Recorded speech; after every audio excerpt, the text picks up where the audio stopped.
Justicia de los Débiles a esta emisión 2023. Hoy desde el estudio, desde mi casa, donde voy a recibir a Fernanda De Luca. Fernanda De Luca es la esposa de Juan Francisco Trigatti, un profesor de educación física que fue falsamente acusado de abuso sexual de sus alumnas, en principio de una, después se hicieron 4 denuncias más. En un caso que lo podríamos catalogar con muchas particularidades, no solamente por las denuncias, de cómo nace una denuncia, porque se sospecha que la madre de la niña denunciante en realidad es ella la que ha sido abusada, no por Trigatti, sino en otra etapa de su vida, y esto ha hecho que ella empiece a ver abusadores por todas partes.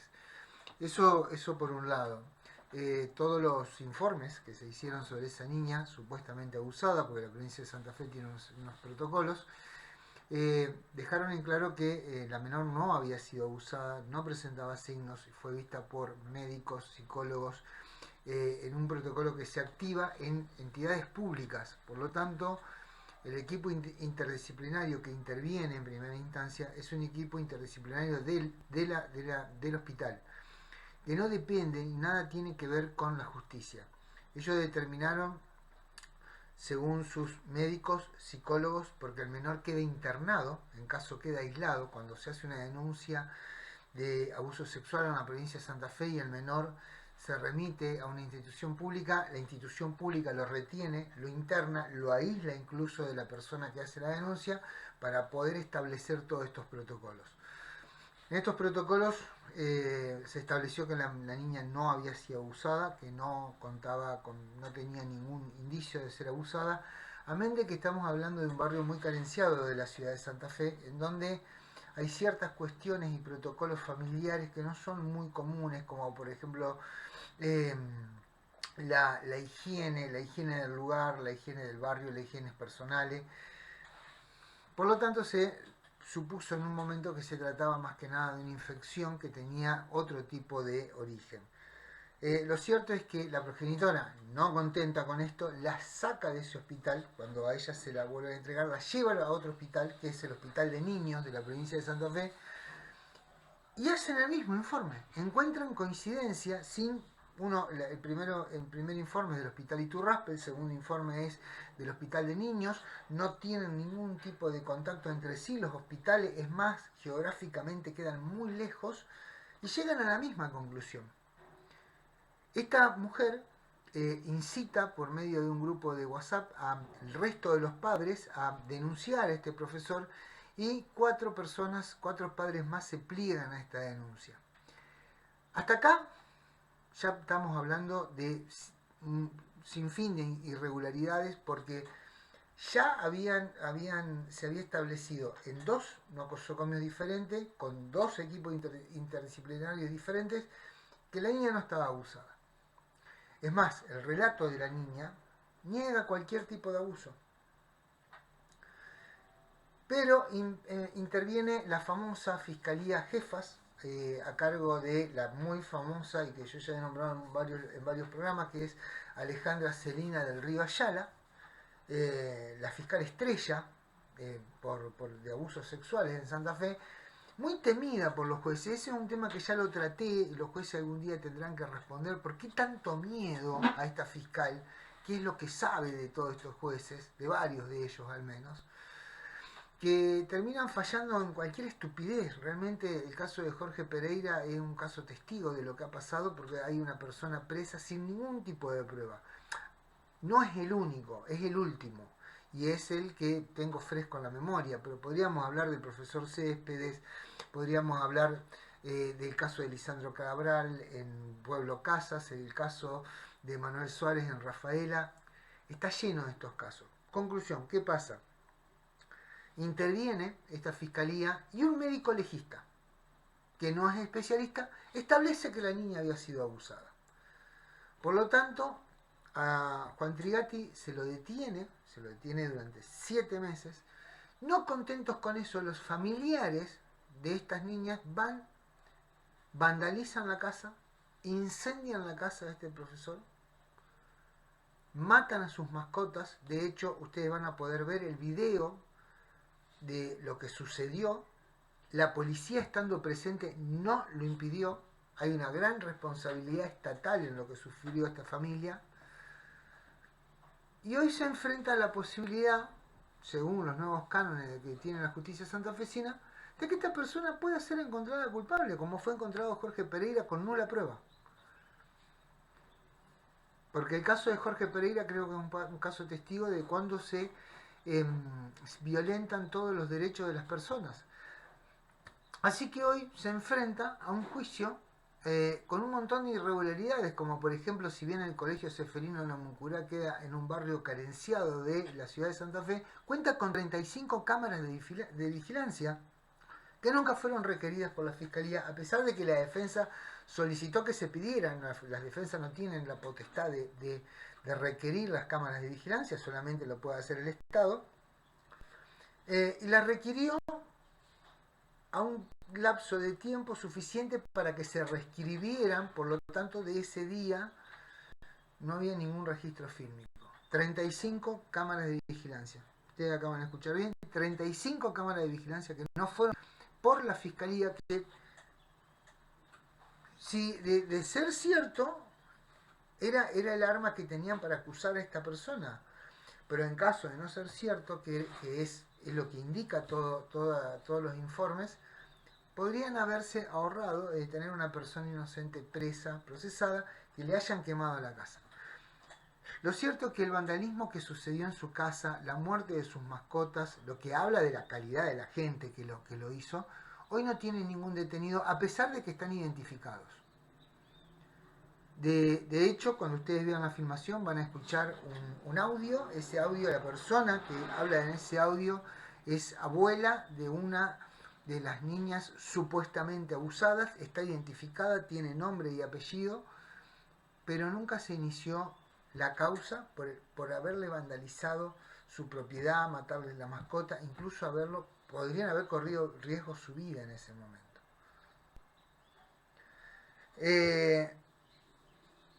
El ciclo es Mujeres Valientes, pero no puedo soslayar que hace poquito tiempo estuve tratando el caso Santa Fe. Así que primero los invito a que vean ese video del momento en el cual fue vandalizada la casa de Juan Trigatti y Fernanda de Luca, y luego vamos a ir a la entrevista con Fernanda de Luca. Desde ya es un placer tenerlos conmigo, gracias por acompañarme y espero que disfruten de esta nota. ¿Y por qué se fueron ellos al mediodía de la casa? Porque ya había saltado la bronca. Ustedes dijeron que de las 8 de la mañana estaban en la escuela. Entonces, esta gente al mediodía se fueron, los hijos, la mujer, el hombre, se mandaron a mudar. ¿Qué quiere que pensemos? En los videos no se ve que le robamos nada a nosotros, nada, no hay ningún video donde se le haya robado nada. Incluso les voy a comentar más, estaba la policía en la puerta y la policía no decía nada, no dejó que hagamos lo que quisiéramos, no dejó, si nosotros queríamos robarle, le podíamos haber robado tranquilamente porque la policía no decía nada. ¿Entendés? Y el perro se habrá asfixiado porque lo tenían atado en el fondo, al animal, lo tenían atado en el fondo, que era un animal, se ve que era un animal bueno, porque cómo lo tenía el verdugo ese atado al perro en el fondo, ¿entendés lo que te digo? Nadie hizo todo lo que dicen, pero tampoco nadie defiende, porque así como él nos hizo daño con nuestros niños, nosotros le queríamos ver si a él lo material le dolía. Vi familiares sufrir, a desgarrarse del dolor. ¿O qué te pensás que estaban actuando? ¿O qué se piensa que estaban actuando?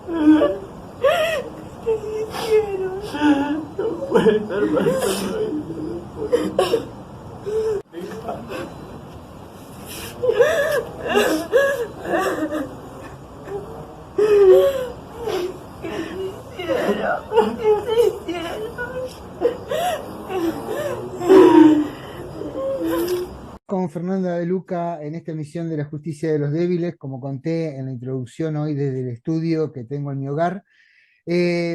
Yo le comentaba a Fernanda, a quien voy a saludar. Bienvenida, Fernanda, gracias por estar esta tarde conmigo, es un placer tenerte en este lugar, en mi programa. Hola Héctor, muchas gracias. Gracias para mí también. Te vengo siguiendo y vengo siguiendo tu lucha.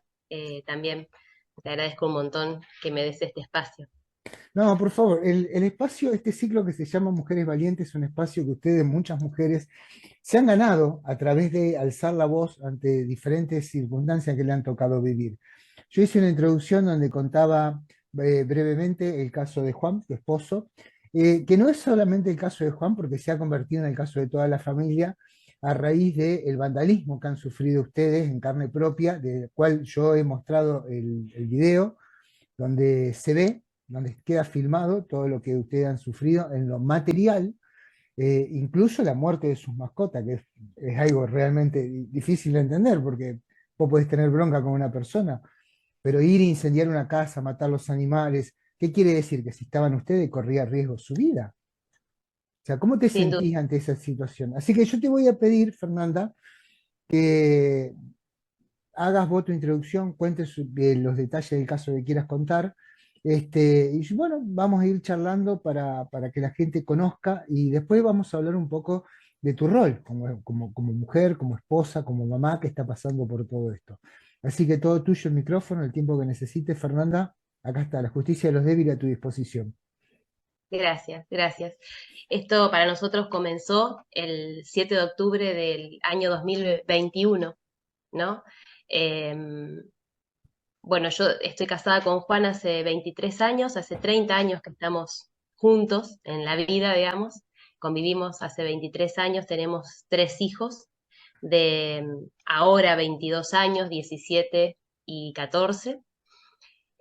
Todos convivían con nosotros en aquel momento, ahora nuestro hijo más grande ya se independizó, pero en el momento ese, en octubre de 2021, estábamos con nuestros 3 hijos conviviendo. Esa mañana era un jueves, mi esposo es profesor de educación física, hace 26 años que ejerce la profesión, ha desarrollado su carrera en diferentes ámbitos y organismos de de la ciudad de Santa Fe, tanto públicos como privados, como estatales, como en ONG. Es muy conocido en la ciudad, en diferentes ámbitos sociales también, porque ha trabajado en diferentes barrios también vulnerables de la ciudad. Con esto digo que, bueno, que no hablamos de alguien que de pronto nadie conocía su historia, su trayectoria y en algún momento aparece un hecho que llama la atención y que puede ser considerado posible como fue esta denuncia, ¿no? Él hacía 8 años que trabajaba en este jardín donde suceden los hechos. Esa mañana estábamos desayunando porque él entraba a trabajar a la tarde y lo primero que vemos es que en los medios aparece una manifestación de padres frente al jardín con su foto y la imagen en la leyenda de violador. En ese mismo momento él recibe una llamada del jardín donde le cuentan que efectivamente había una denuncia. En ese momento supuestamente era de una niña que decía que algo había ocurrido en el jardín. Desconocíamos los detalles nosotros porque nos estábamos desayunando con esa noticia. En ese momento vamos con mi esposo al sindicato para saber qué hacer, porque la verdad es que sabíamos hace mucho tiempo que dentro del ámbito de la docencia se viene hablando de este riesgo, ¿no? De estas sospechas que existen, sobre todo en los jardines, sobre todo frente a los docentes varones. Era una realidad que en algún momento incluso habíamos hablado, ¿no? De todo este temor que existe de cambiar a los niños, de que no queden solo con el docente especial, sobre todo si es varón, o sea, ya se venía planteando una problemática de este tipo, ¿no? De cuidado en los jardines. De hecho, hacía tiempo que no se cambian pañales, bueno, que hay un montón de medidas que tienden a, de alguna forma, resguardar esa sospecha ese riesgo de que sea malinterpretado o denunciado algún tipo de hecho de estas características. Vamos al gremio, hablamos con el secretario general del sindicato, le dice, bueno, le recomienda que busque un abogado, ¿no? Porque en esta situación, y dado ya que había sido público y que estaban todos los medios de comunicación frente al jardín, bueno, él busca un abogado, pedimos ayuda porque no conocíamos a ninguno, se presenta con su abogado, con este abogado en la comisaría de la mujer para saber qué hacer y en este preciso momento él queda detenido.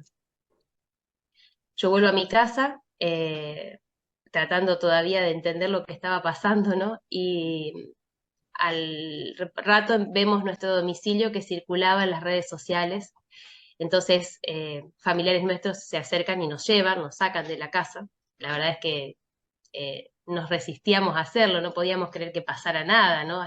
En esa casa vivíamos hacía 23 años, era una casa que habíamos construido nosotros, eh, todo nuestro barrio era nuestro entorno familiar.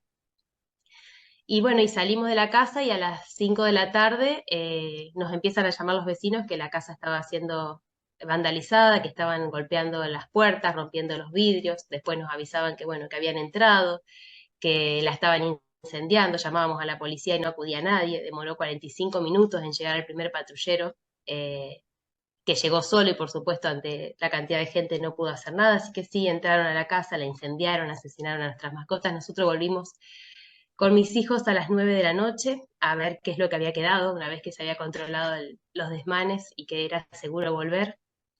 Y bueno, y el panorama fue indescriptible, ¿no? En un término de unas 12 horas teníamos a mi esposo preso y nos habíamos quedado sin hogar. Eh, la verdad es que es indescriptible el cúmulo de sensaciones en ese momento, ¿no? A la vez que uno va tratando de anestesiar porque necesita ir resolviendo, tranquilizando y encontrando alternativas y soluciones en lo inmediato para seguir adelante, ¿no? Desde el hecho de pensar, bueno, ¿qué va a pasar ahora con Juan?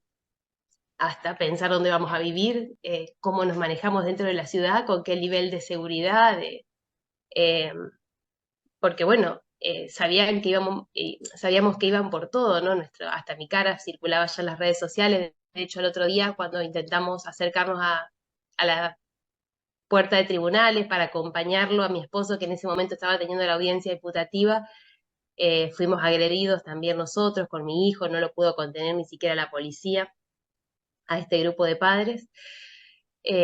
Así que bueno, nada, en el término de unas horas nuestra vida quedó absolutamente destruida.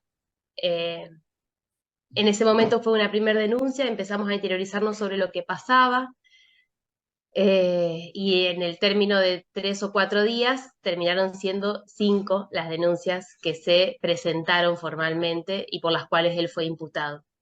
Empezamos a Todo, interiorizar. todo esto alentado en el grupo de WhatsApp por la madre, que en el hospital Iturraspe ya le habían dicho que su hija no había sido abusada, y posteriormente Es en el así, hospital de niños. Lo quiero dejar es claro así. porque lo dije en la introducción, pero quiero dejar claro que todo esto se fomentó a través de un grupo de WhatsApp, donde la madre ya sabía que su hija no había sido abusada y alentó. Mira, lo que te voy a contar ahora respecto a esto que sucedió, ¿no? Desde el otro lado, bueno, ¿qué fue lo que pasó desde el otro lado? ¿Qué es lo que originó todo esto? Quiero contarte y quiero contarles a Por los favor. oyentes también que después pudimos descubrir, y quiero por eso que se pueda tomar esto para tantos otros casos que están transcurriendo en el país de las mismas características, Ujú. lo que está ocurriendo con las denuncias contra docentes, que bueno, hasta ese momento para nosotros era algo que desconocíamos totalmente, ¿no? La pesadilla que ya venían viviendo un montón de docentes a lo largo del país, con características absolutamente similares a lo que nos pasó a nosotros. La denuncia surge en general por una sospecha de un papá, por algo que de su hijo le llama la atención, a veces un golpe, a veces un comentario, a veces una actitud, un berrinche, algo hasta a veces incluso carente absolutamente de cualquier connotación sexual, ¿no? Pero que al papá le llama la atención, le preocupa, como en este caso, que la denuncia surge porque la nena le manifiesta a la noche a la mamá que le dolía la ingle, que se había caído en una rueda del jardín, en el jardín había esas ruedas de tractor enterradas, pintadas. La nena le dice claramente, me caí en la rueda, una nena me empujó. Y la mamá entra en pánico y le empieza, testimonio de ella, ¿no? Ella misma relata que ella en ese momento se desesperó y le empezó a gritar a la nena que le diga la verdad, qué era lo que le había pasado, porque ella iba al jardín, iba a incendiar todo, qué le habían hecho, si alguien la había tocado. Y ahí empieza una serie de interrogatorios de esa mamá que la nena resiste porque todo el tiempo a la nena le dice, no, mamá, no pasó nada, me caí de la rueda. La lleva al hospital de niños, en el hospital de niños la revisa una médica clínica, una médica psiquiatra, una psicóloga y una asistente social. todos concluyen en que la niña no relataba ningún hecho de abuso en el jardín, que contaba cómo había sido su jornada, que hablaba bien del profesor, de su maestra, de sus compañeros. Sin embargo, la mamá no le cree y no contenta con esta respuesta la lleva al hospital de niños. En el hospital de niños le dicen lo mismo, que no hay signos de abuso. Ella no le cree y hace la denuncia. Una vez que hace la denuncia, viene el médico policial, la fiscalía, y por supuesto que ahí empieza a correr otro circuito, ¿no? Con esta situación, mientras que paralelamente... No, está bien. Yo quiero hacer un paréntesis en esto que decís, y lo voy a decir claramente, y me hago responsable, siempre digo yo cuando digo nombre propio, que en el protocolo, como yo lo conté en la introducción, la nena estuvo internada mientras se la revisaba. Y una cierta cantidad de médicos, que son equipos interdisciplinarios que no dependen de la justicia, sino del hospital, dijeron que la nena no había sido abusada. Hecha la denuncia, aparece un doctor, Gustavo Marino, y lo voy a decir con nombre y apellido, que él, contradiciendo, médico legista, que no es especialista en ninguna de estas áreas, contradiciendo todos los médicos que habían dicho que la niña no fue abusada, emitió un informe obviamente hecho a medida de la fiscal, que es Alejandra del Río Ayala, de quien yo vengo hablando hace mucho tiempo, que es una inquisidora que persigue hombres desde el lugar donde está, y Juan termina acusado por un abuso que todos le decían que no había sucedido. En realidad, la intervención de este médico es crítica por dos aspectos, ¿no? Porque la niña ingresa luego que ya le había dicho a un montón de personas que no había pasado nada, ¿no? El grado de victimización de esta niña es gravísimo, si hablamos en esto de no, de cuidar a los niños, ¿no? Lo que ha transcurrido a esta niña por tantas visitas y tantas entrevistas y tantas revisiones, porque esta no es la última, además sigue habiendo luego otras. Eh, en realidad el error de intervención de un médico policial, desconozco si es un médico forense, creo que es traumatólogo, eh, es que escucha a la madre delante de la niña relatando lo que la madre cree que le pasó, ¿sí? Y luego le pregunta a la niña, ¿el profesor te tocó? Con lo cual la niña, habiendo escuchado un relato ya que su mamá venía repitiendo, ¿no? En un montón de oportunidades, desconocemos cuál fue la respuesta, porque son las palabras del médico escritas que no tienen ninguna verificación, digo, no había control de defensa en ese caso. Entonces, supuestamente la niña responde que sí, y eso queda sentado ya como un primer indicio de que da lugar a la denuncia, ¿no? Porque si supuestamente esta niña a ese médico le habría dicho que sí. Entonces, bueno, a partir de ahí la denuncia, de hecho, no hay ningún signo físico de abuso, eso está descartado en todas las revisiones, pero bueno, a partir de esa supuesta primera declaración de la niña que hace al médico policial, Juan es imputado por esa causa, ¿no? Esta mamá, mientras hace todo este derrotero, empieza a compartir en los grupos de WhatsApp de los otros niños, de los otros padres, lo que estaba ocurriendo, que su niña había sido abusada en el jardín por el profesor Juan. Hay un montón de padres que resisten a esa comunicación, a esa información, ¿no? Que dicen, mirá, yo, preocupados por la situación, inquietos, van y preguntan a sus hijos. En realidad el supuesto hecho se relata como que en una clase de educación física hubiera ocurrido, ¿sí? Todos los niños relatan. Después vamos a ver que con diferencias, porque es como un teléfono de compuesto, pero hay 5 relatos supuestos de los niños, porque empiezan por los padres, ¿no? Que empiezan a interrogar, este es el profesor de educación física, este te hizo algo, este profesor te tocó, este profesor juega al juego del oso. Así surgen los relatos, ningún relato es espontáneo, ¿sí? Ninguna revelación de los niños es espontánea. Toda surge a partir de que los confrontan a los niños con un relato de algo que supuestamente ocurrió para que los niños digan si ellos les pasó o no. En niños de 5 años, ¿sí? Personas que no Empieza, están preparadas para preguntar. Quiero que lo sí, yo en sepan, eso, porque hace mucho que lo vengo sosteniendo. Los padres no estamos preparados para hacer un interrogatorio. No estamos, no lo sabemos hacer, no tenemos las herramientas para hacerlo.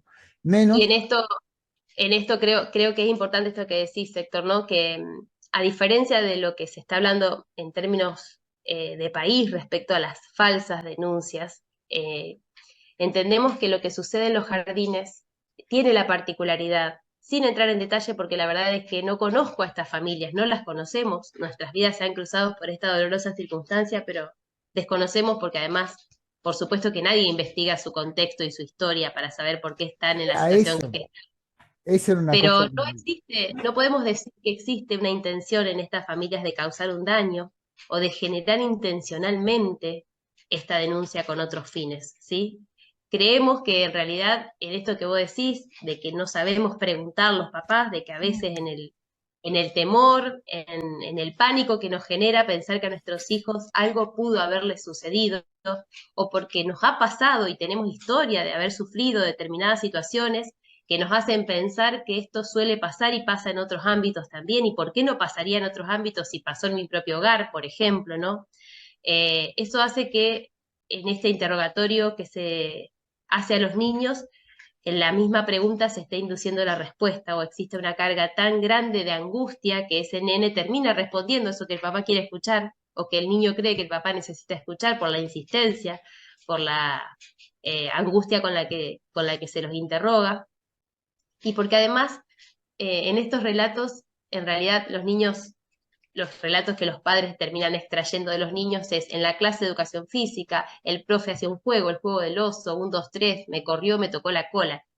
O sea, un relato así que probablemente los niños ni siquiera sepan de qué están hablando, ¿no? Cuando están diciendo eso, porque son niños muy chiquitos y porque al no haberles pasado, digamos, ninguna situación traumática en el jardín, al menos en el jardín, eso es lo que sostenemos, no sabemos si en otro ámbito, desconocen que se trata de algo bueno o malo en sí mismo, ¿no? Estas clases de educación física ocurrían en un patio que da a la calle separado por rejas y al colegio secundario separado por rejas, además de ser visibles de todos los ámbitos del jardín, ¿no? Con lo cual es prácticamente imposible que algo hubiera podido ocurrir en esa clase sin que fuera advertido por otras personas, por los transeúntes, por los niños del secundario que están en recreo, porque sus aulas dan las ventanas al patio del jardín, con los docentes, los auxiliares escolares que permanentemente circulan por el ámbito del jardín, por la docente de sala, por otros docentes. De hecho, supuestamente a pesar de que son hechos que según los relatos ocurrieron en la clase de educación física, solo un niño por clase relata que eso ocurrió, el resto de la clase no da cuenta de esos hechos, ¿sí? Es decir, son 5 niños de 5 salas distintas, cuyos padres, a partir del conocimiento de los hechos que se transmitían por los medios de comunicación, interrogaron a sus hijos. Obtuvieron, según estos papás, un relato que daba cuenta de que algo había ocurrido en la clase delante de sus compañeros, pero ninguno de los otros niños de esa clase, son 300 niños en el jardín de 4 y 5 años, dieron cuenta de estos hechos, ¿no? Como tampoco dieron cuenta de hechos similares todos los alumnos que han pasado durante 8 años por ese jardín siendo alumnos de Juan, o más de los 4.000 alumnos que ha tenido a lo largo de toda su trayectoria docente, ¿no? Es decir, un hecho que no podía comprobarse ni siquiera por el testimonio en sí, porque no era contundente, porque no era coherente el relato que se traducía en las denuncias, que no podía concretarse ni materializarse por el espacio físico donde supuestamente ocurrieron, porque era imposible que podría haber ocurrido algo eh, Más a la allá de vista las de, cámaras de vigilancia con las que cuenta el colegio, que la fiscalía no pidió. más allá de las cámaras, un Quiero colegio que decirlo. está cubierto completamente por cámaras de seguridad. La Agencia de Investigación Criminal, a pedido de la Fiscalía, estuvo en el lugar de los hechos el día de la denuncia, porque de hecho los padres hicieron desmanes en el jardín. Ya vamos a hablar de Y, eso. Quiero hablar de eso, de lo que pasó en la y escuela. exactamente. Y bueno, y esas cámaras, digo, ¿no? Algo que el otro día hubo un robo en la cuadra y vino la policía en la calle, ¿no? Y se llevó la Agencia de Investigación Criminal todas las cámaras de la cuadra que daban a ese sector, sin orden judicial, sin ningún protocolo, digamos, ¿no? Como que parecería ser lo obvio cuando ocurre un delito y hay una cámara que podría haber tomado esos hechos. Bueno, en el jardín, a pesar de que estuvieron presentes ese día, no se resguardaron las filmaciones, fueron a los 7 días y tampoco las recuperaron, y cuando fueron a peritarlas, el técnico les dijo que las cámaras se pisaban. Ya estaban sobrescritas. Sí, y de todas maneras ahí tampoco se aseguraron de que así fuera, ¿no? Porque podrían haber peritado el disco para ver si efectivamente era así. Eso se lo estaba diciendo un técnico del lugar donde supuestamente ocurrió un delito. Me imagino que una investigación seria trataría de verificarlo, ¿no? Eh, bueno, la lucha por recuperar alguna filmación que pudiera dar cuenta de eso terminó en noviembre del año pasado con varias órdenes judiciales de que se peritaran los discos rígidos, a los cuales se negó todo el tiempo la fiscalía, y lo hicimos por nuestros propios medios. En realidad, obviamente era muy difícil encontrar imágenes de aquel momento, pero lo que sí pudimos observar era la visibilidad que había de los espacios a través de las cámaras de seguridad, que muestran no solo el jardín, sino toda la circulación de gente alrededor de los patios donde ocurrían las clases todo el tiempo, ¿no? Eh, Estas son algunas de las, digamos, de las evidencias que se negó a ver eh, la Fiscalía desde la investigación en todo este trayecto, ¿no? Porque siempre decimos, por supuesto que ante un hecho de sospecha o ante una denuncia de que un niño puede haber sufrido alguna situación de abuso, es inevitable una investigación, ¿no? Y de hecho estuvimos siempre a disposición de la justicia porque entendíamos que no podía actuar de otra manera. Lo que nunca pensamos es que de parte de la justicia íbamos a encontrar esta obstinación por culpar a una persona y no por encontrar la verdad. Porque en Bueno, definitiva, lo que mejor podría haberle ocurrido a esos niños es que el hecho no hubiese ocurrido, ¿no? ujú, En realidad, la solución más saludable para esos niños era poder comprender que no había pasado esto y que había sido producto de a lo mejor de la interpretación o de los temores o de los prejuicios de los papás. Pero esa hipótesis nunca existió. bueno, Nunca existió la posibilidad de que esto no haya pasado para la investigación, ¿no? Toda la investigación concluyó con reunir el testimonio de los padres como hacen siempre, y... como hacen siempre. Llevan los Exacto. testimonios de quien acusa porque no tienen nada más y con eso hay jueces complacientes que emiten condena. Quiero decir dos cosas y lo digo para todos los papás. No es que hubo gente delirante que se mató haciendo protocolos de cámara Gesell para interrogar a un niño. Lo hicieron porque el resto de las personas no tenemos las herramientas para hacer eso.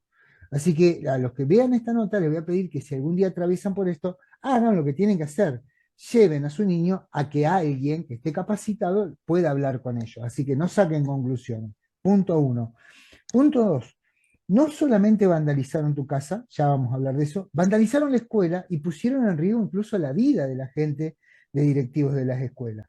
Ingresaron a la escuela y la policía no hizo nada, ni con lo que hicieron en la escuela, ni con lo que hicieron en tu casa. O sea, el Estado persigue a Juan, pero no protege a nadie de los que está alrededor, incluidos sus propios empleados, como son los directivos de una escuela. Eh, em, Fue escandaloso lo de la escuela, lo que Sí. sucedió. Fue escandaloso. Pareciera como que hay violencias que están justificadas, ¿no? Una Que, locura. que son el daño colateral necesario en la búsqueda de justicia, ¿no? Eh, Eso fue tremendo. Para mí sentirme invisible, yo y mis hijos, frente al Estado, absolutamente invisible, ¿no? Como una víctima de lo que había ocurrido, cuando todavía ni siquiera había una prueba que pudiera dar cuenta de que, aún siendo Juan culpable y responsable por los hechos, mi esposo, mis hijos y yo éramos absolutamente inocentes en esto y no deberíamos haber pagado este costo, ¿no? Pero estamos hablando de que todo esto ocurrió a horas de haberse hecho una denuncia que no tenía ninguna comprobación, que se dio por verdadera desde el primer momento y nadie actuó para protegernos. No, no, y Absolutamente. aparte fueron con la intención de hacer ese daño porque se ven en las filmaciones los bidones de nafta que llevaron. Se ve gente sacando cosas de tu casa.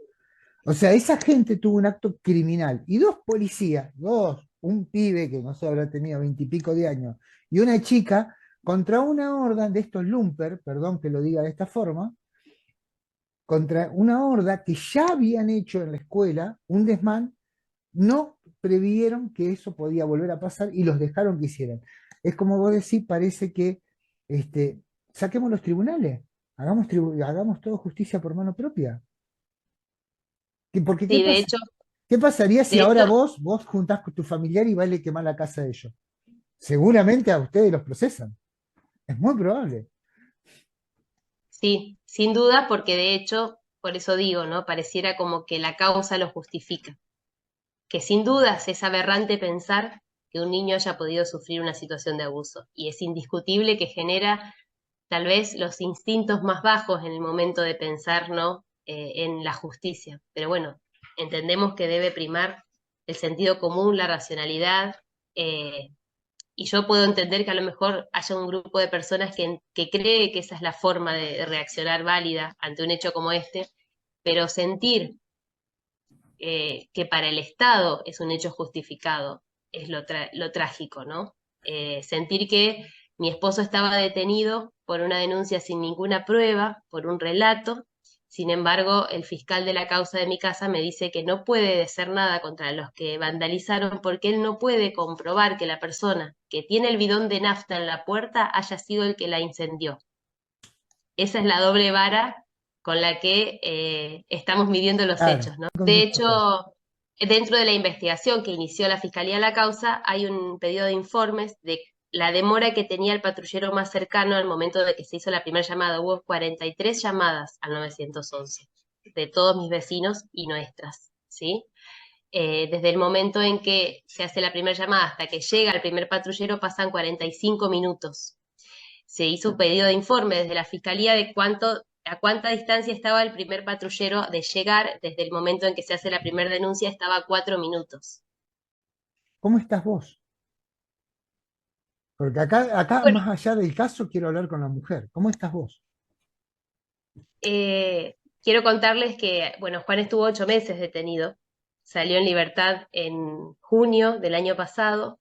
Por supuesto que hay un antes y después de eso, ¿no? No es lo mismo estar transcurriendo ahora lo que resta del proceso juntos que haberlo hecho durante 8 meses con él privado de la libertad, con todo lo que eso implica, ¿no? Porque en un primer momento, lo que yo siempre tuve claro, que creo que hasta ese momento no ocurría así.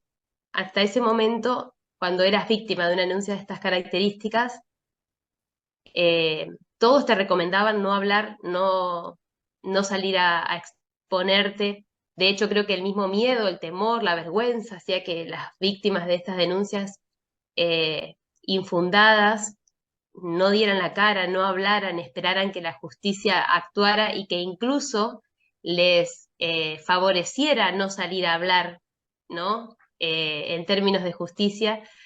Yo desde el primer momento, cuando pasó todo lo que pasó, sentí que la última palabra de quiénes éramos no la podía tener ni estas familias ni los medios de comunicación, que nosotros teníamos que salir a contar lo que estábamos viviendo y quién era Juan.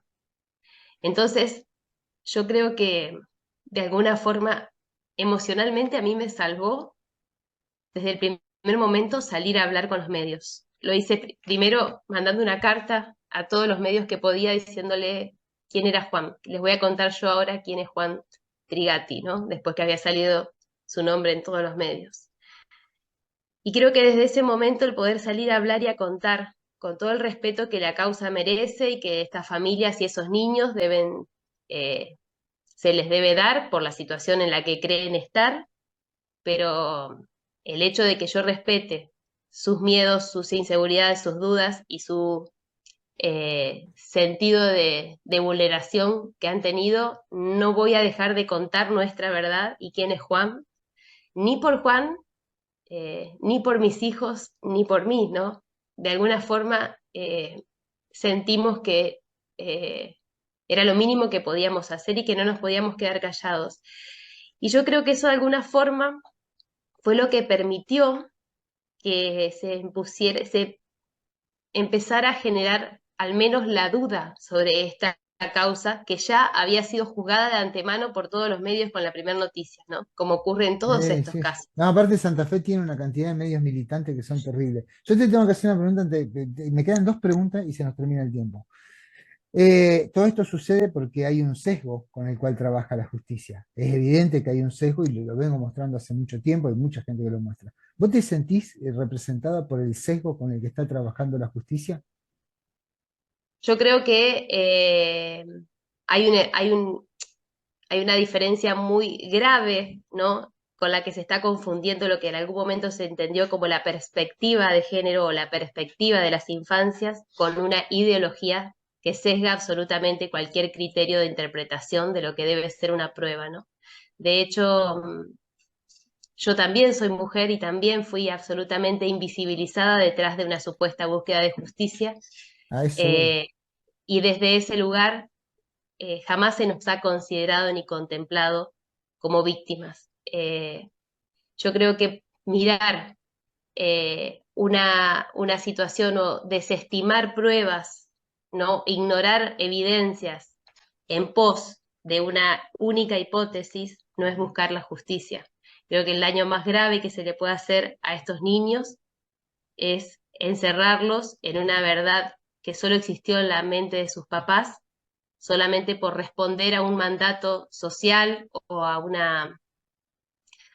un dogma que es pensar, bueno, que los niños no mienten, sin complejizar esa situación que es mucho eh, más compleja, ¿no? Que es pensar, bueno, los niños están atravesados por los dichos de sus padres, por las circunstancias, por un montón de condicionamientos que la justicia tiene que ver, porque si no realmente está dejando a los niños en una situación de alta vulneración al considerarlos a lo mejor como niños abusados cuando no lo han sido, ¿no? Y permitir que su familia siga abonando esa idea sin ningún fundamento, sin ningún asidero, sin ninguna prueba, y convirtiéndolos para toda la vida, ¿no? En niños abusados cuando no lo fueron, porque Claro, eso este es. proceso al que han sido sometidos estos niños, de reiteradas entrevistas, revisiones, muchas entrevistas antes de llegar a Cámara Gesell propiciadas por la misma justicia, eso es gravísimo, Sí, ¿no? sí. Porque si hablamos de que no se puede investigar a las familias, al contexto familiar para no revictimizar, la misma justicia ha hecho que estos niños pasen por un sinnúmero de entrevistas y revisiones profesionales cuando no fueron necesarias, porque podría haber buscado otras maneras de develar la verdad en todo esto, ¿no? Y sin embargo, con tal de sostener y profundizar su hipótesis, no ha escatimado en ninguna instancia que tenga que ver con hacer que estos niños revivan situaciones que no existieron. Entonces creo Terrible. que si hablamos de perspectiva de la infancia, el daño más grande a estas infancias se lo está haciendo el mismo Estado. Y eso es tremendo que nadie lo esté advirtiendo, ¿no? Lo que este proceso le ha hecho a estas 5 niñas de hacerlas pasar por profesionales una y otra vez, acentuando una situación que sus padres han relatado que ocurrió, es un daño gravísimo que lo está haciendo el propio Estado. Es tremendo lo que es verdad, es tremendo. O sea, no solamente no protege a quien debería proteger, sino, como vos lo dijiste, Fernanda, vos también sos mujer y sos invisible por el Estado. Sin hablar de la institución de la familia que ustedes representan. Eh, ¿Confías en la justicia de Santa Fe? Tengo que No preguntar. confío en la investigación penal por parte de la Fiscalía porque he comprobado que en realidad eh, no le preocupa ni tergiversar, ni omitir, ni desestimar evidencias con tal de continuar con una acusación. He comprobado que no hay una búsqueda de la verdad en esta investigación. No confío. Tengo esperanzas en los jueces. Debo reconocer que hasta el momento, en todas las instancias en las que hemos intervenido, hemos sido escuchados. De hecho, todas las pruebas que nosotros pedimos y propusimos y a las que la Fiscalía se opuso sin ningún fundamento, los jueces le Contalo, han dado contalo, lugar. contalo, por Eh, favor. Nosotros presentamos más de 50 testigos, ¿no? Entre testigos de concepto que hablan de su trayectoria durante años de Juan en todos los ámbitos donde ha participado, más todo el personal del jardín, al que también se negaron a que presentáramos como testigo, ¿no? Fíjate qué absurdo pensar que el personal del jardín no tenía nada para decir en esta causa. Se negaron por considerarlo sobreabundante. Yo digo, bueno, si el jardín cuenta con 30 personas trabajando y las 30 personas van a ir a declarar, ¿no les llama la atención que ninguna de las 30 personas pueda decir que no vio lo que supuestamente ocurrió o que no existe la posibilidad de que haya pasado sin que 30 personas lo vieran. Bueno, no, ellos consideraban que esa cantidad de testigos es sobreabundante. Es lo que ocurre en, en muchas causas, ¿no? Desestiman todos los testigos a favor de la defensa. ¿No? Acá el relato tiene solo validez de un solo lado, ¿no? Hay relatos que no tienen valor.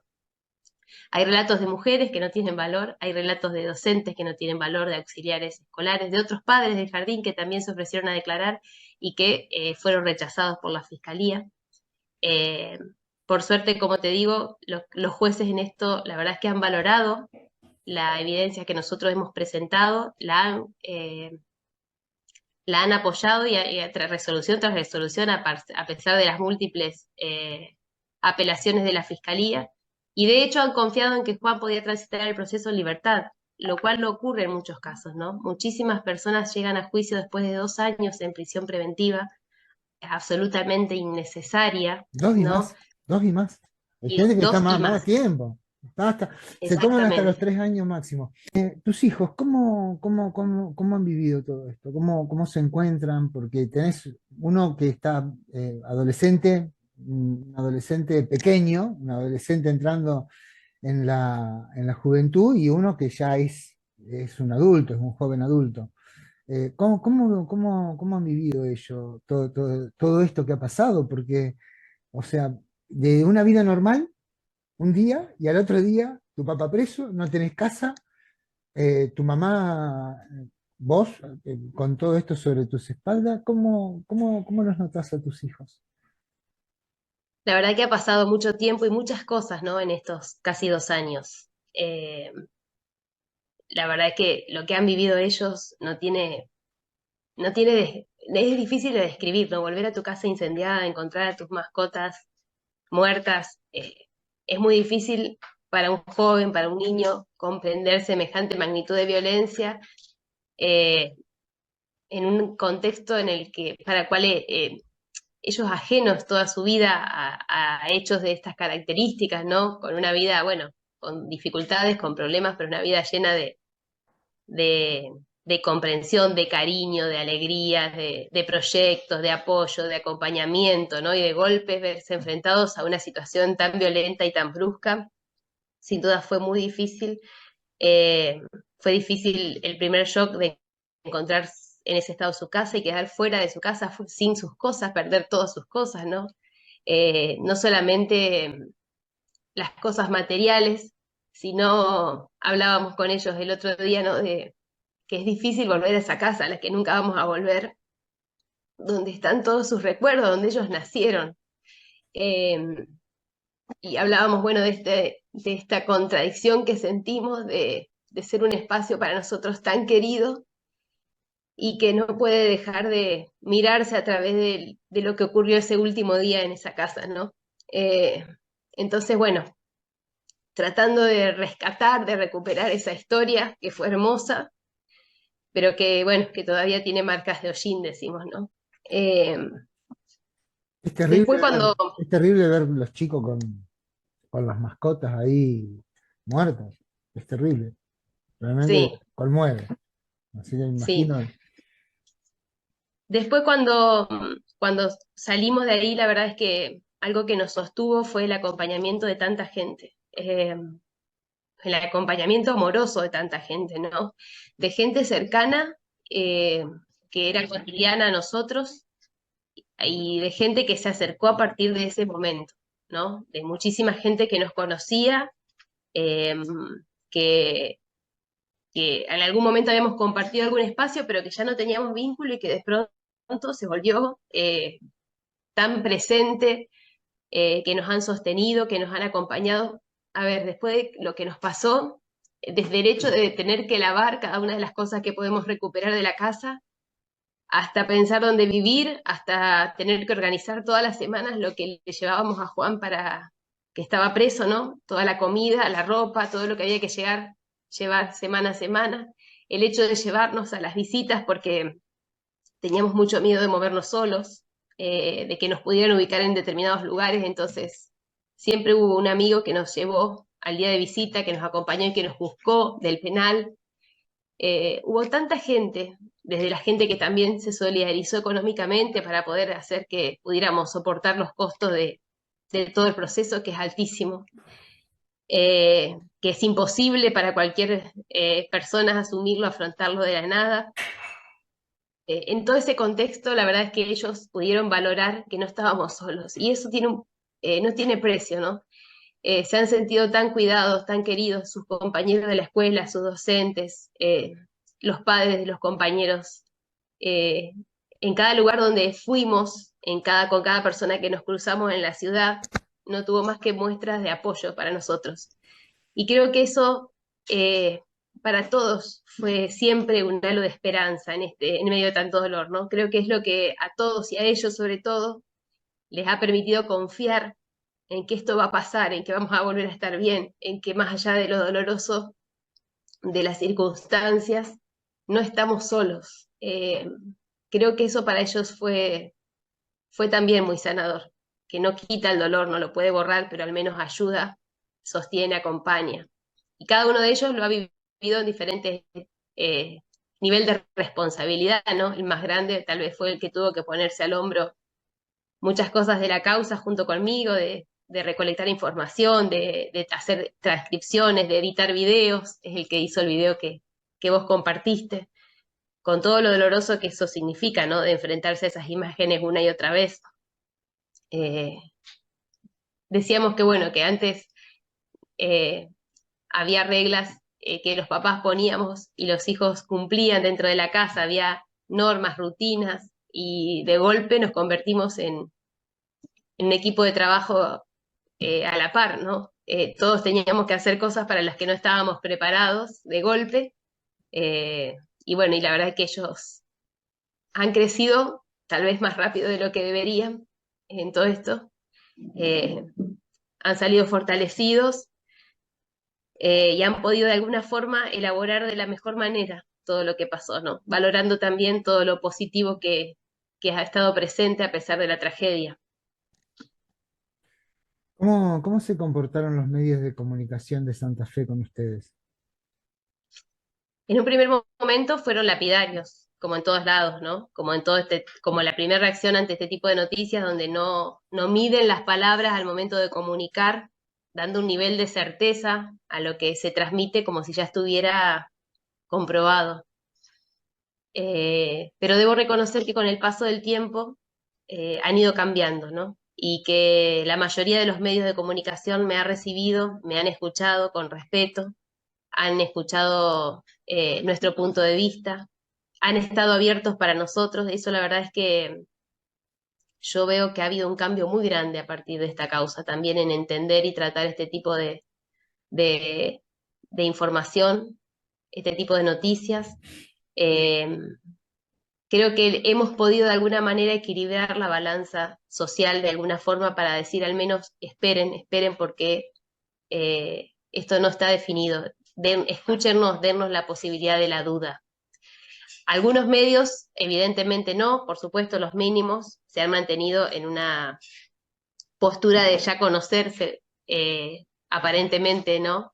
El veredicto de la justicia, y se han siempre expresado desde ese lugar de acusación y culpabilización, y de incluso con algunos hemos tenido que tomar medidas porque transmitían información inclusive falsa. De hecho, la acusación formal de la justicia, de la fiscalía, que pedía 25 años de prisión para Juan, la conocimos antes de que se comunicara oficialmente a través de la defensa.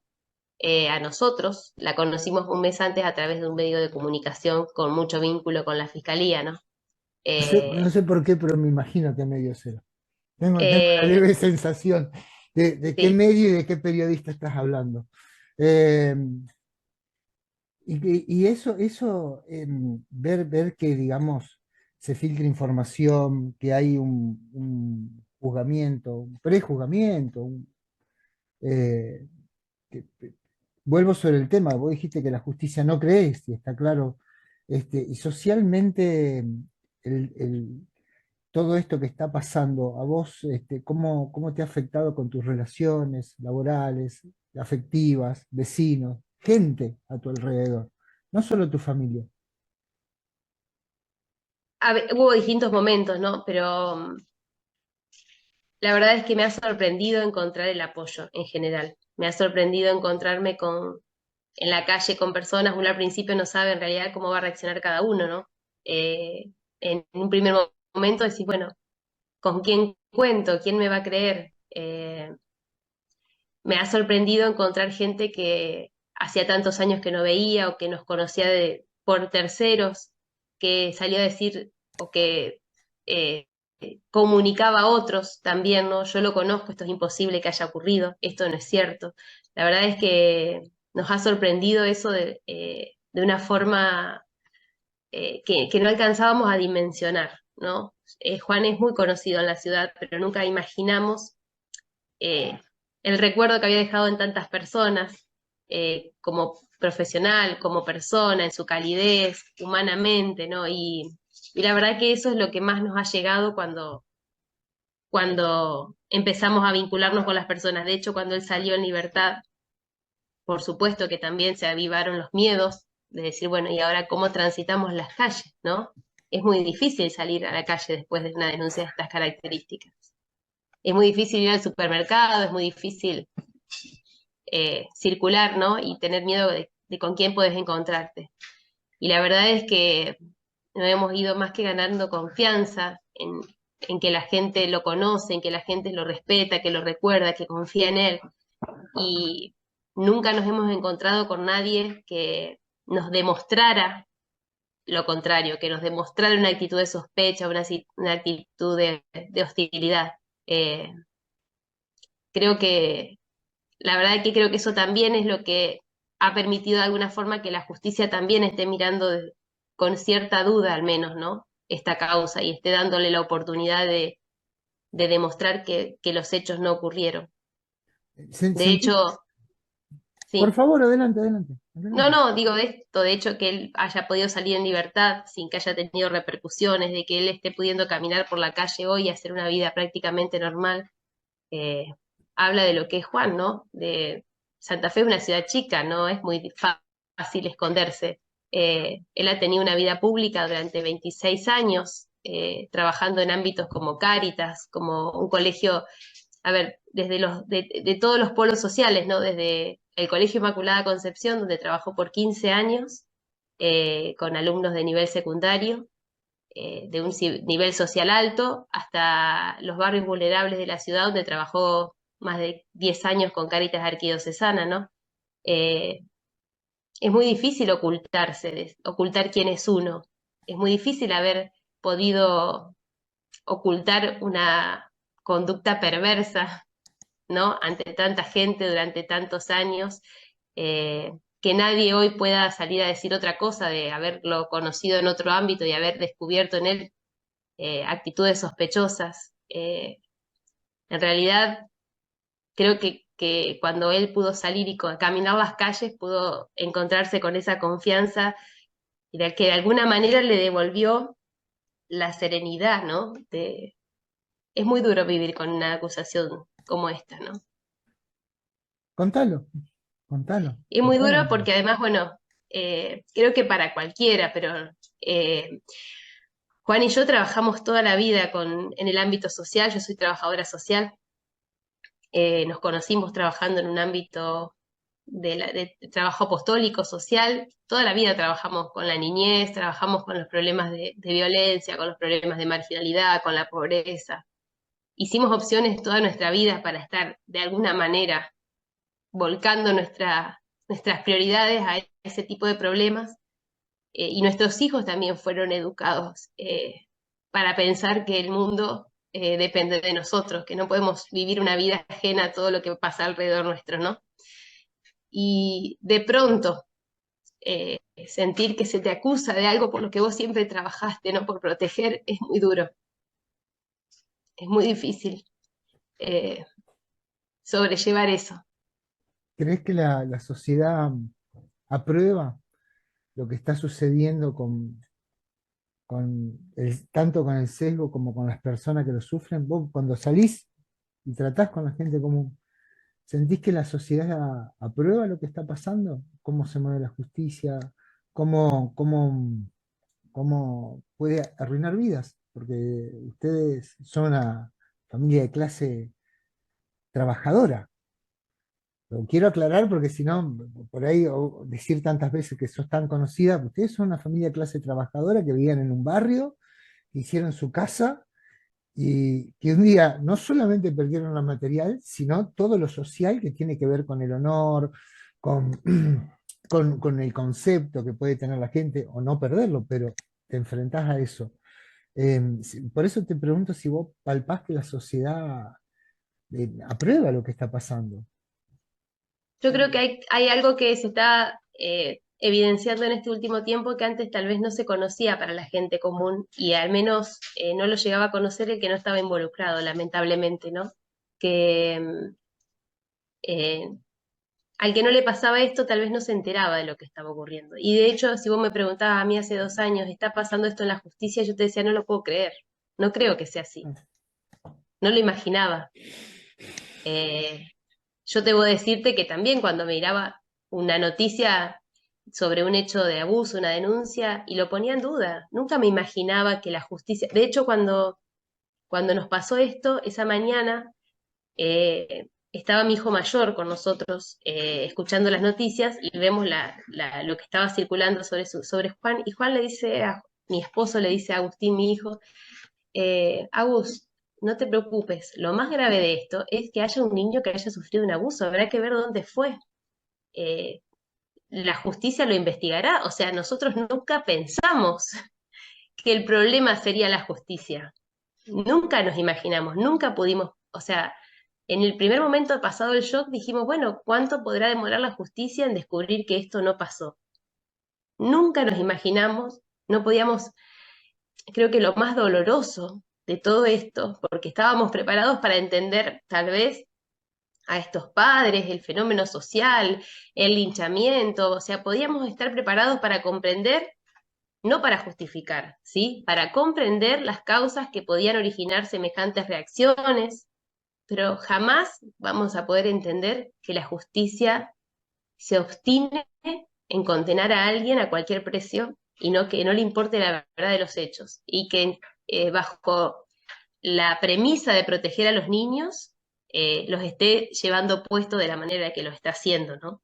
Eso es algo que no podemos aceptar ni concebir y porque hemos trabajado incluso desde el Estado tratando de proteger también los derechos de los niños, creo que para eso no estábamos preparados y no está preparado nadie.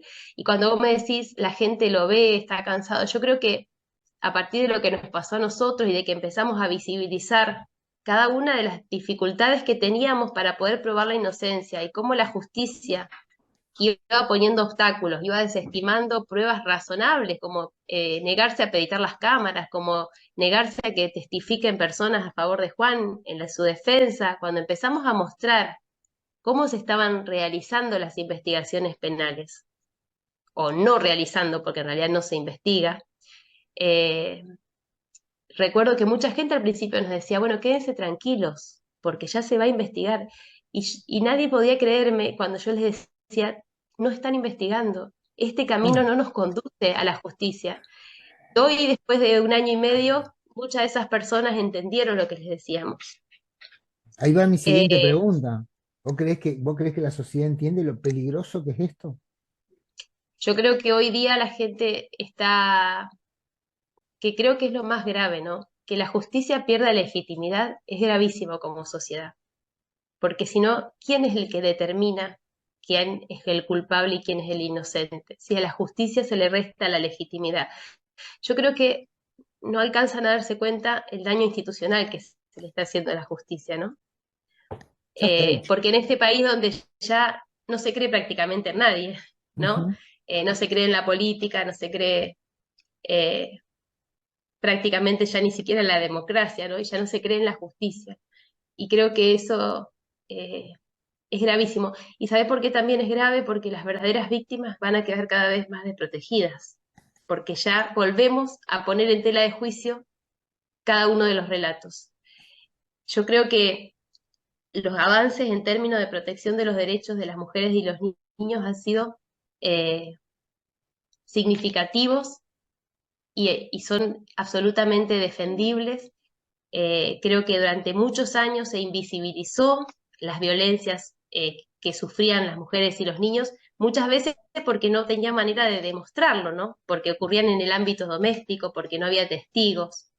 Entonces hubo grandes avances y hubo que desarrollar una serie de políticas que tendieran a, de alguna forma, visibilizar esta situación y poder dotar de derechos a las mujeres y a los niños, pero el abuso que se está haciendo, ¿no? De esa protección y de esa consideración, esa perspectiva, ¿no? Para abordar eh, las situaciones en las que están en desventaja respecto a la ley, el abuso que se está haciendo de esos mecanismos está haciendo que ya se descrea de todo, que se descrea de la justicia, por supuesto, que se cometan innumerables atropellos en nombre de la perspectiva de género, de la perspectiva de la niñez, que se la utilice como método de venganza, Bueno, que se la utilice también como una forma de, de avanzar en el poder, porque es muy fácil